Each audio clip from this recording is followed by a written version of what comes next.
Radio Westeros is a community radio station on the west coast of Scotland, on the shore of Loch Gairloch. The area features stunning views of the sea and the mountains. Now, as with Canoe FM, it's staffed by volunteers. They come from Gairloch to Ullapool and beyond, as well as from other areas of the Scottish Highlands and Islands. Gairloch, the town, has a population of less than 700 people, and the Westeros region, less than 10,000 people. The area is designated as a National Scenic Area. It really is a beautiful region to visit.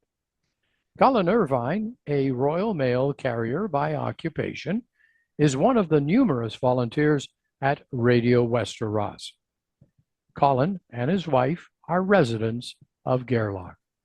Colin, thank you very much for spending a little time with us today.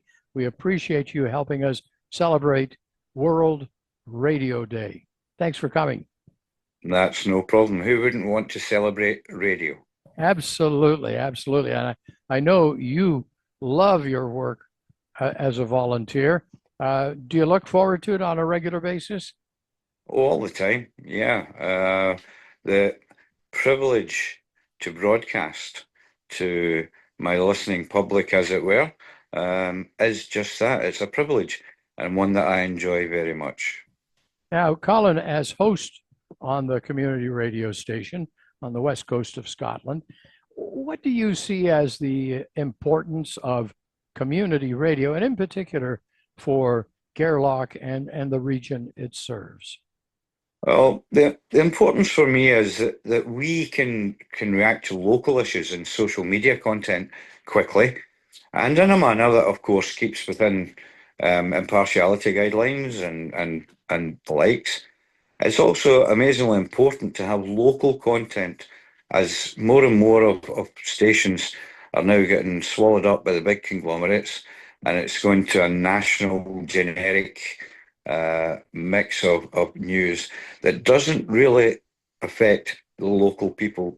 For example, here in Westeros, here I host a request show which regularly features local people, often with an event important to them, and to play a small part in that person's day or event is an honour, which is a small part for me and the radio station, but it's huge to them.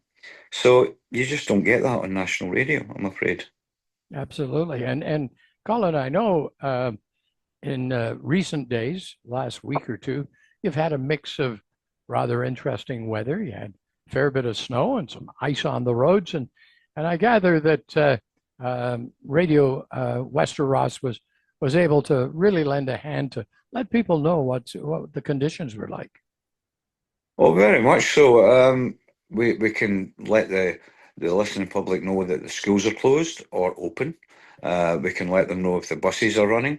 We can let them know if slightly further afield if the trains are running. So, I mean, from Gairloch to Auchnasheen, our local rail station, is a good day, a 30-minute drive, and a bad day with snow and ice could be any amount of time. And you make that journey and then you find that the train's not running. Whereas we had regular updates on all sorts of travel, including the ferry over to Lewis and Harris. So without us, there's no one local broadcasting specific road conditions. And that's a biggie for us, especially on our breakfast show, of course. How long have you been a volunteer at Radio Westeros? I've been there for about 6 years now. Wow. Are you one of the old hands at the business now? No, there's two or three that's been there from the get-go. But yeah, I was quite surprised when I recently looked it up and I thought, been a couple of years there now. But no, it's almost 6 and the time's flown past. Well, it's obvious that you have a loyal following. I know your program, as you say, is a request program. You hear from friends all over the region. It must be a bit of fun hearing from all your mates out there. Oh, very much so. I mean, my enjoyment first and foremost is my own love of music and all genres of music. and basically how it can connect us with places, people, and times in our lives.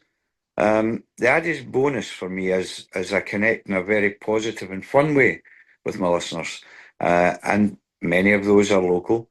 But there's those listening from further afield on a regular basis, Canada, Switzerland, England, Ireland, to name a few.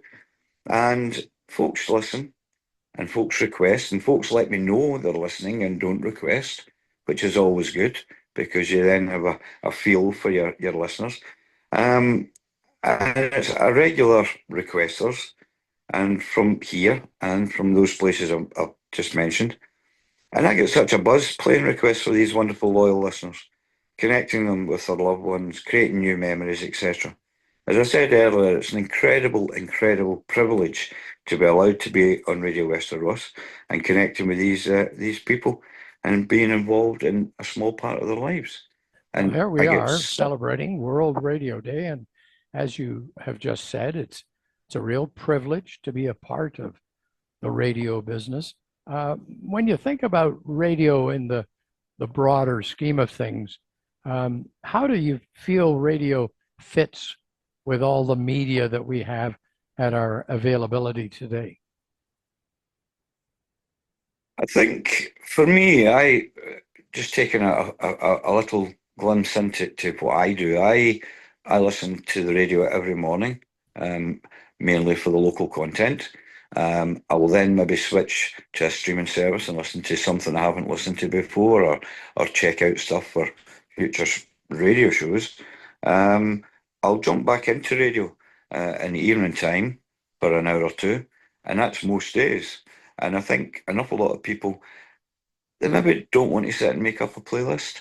They maybe are quite happy with a certain presenter that they listen to on national or local radio.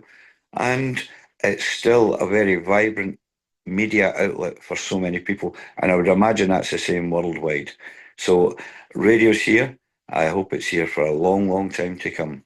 It certainly seems that way. And Colin, I want to say thank you for joining us today. It's been lovely to chat with you, and we certainly send our very best wishes to you and all your fellow volunteers. Thanks for joining us. Thanks very much, Mike. Good to see you again. Colin Bye-bye. Irvine is a volunteer at Radio Westeros in Gairloch, Scotland.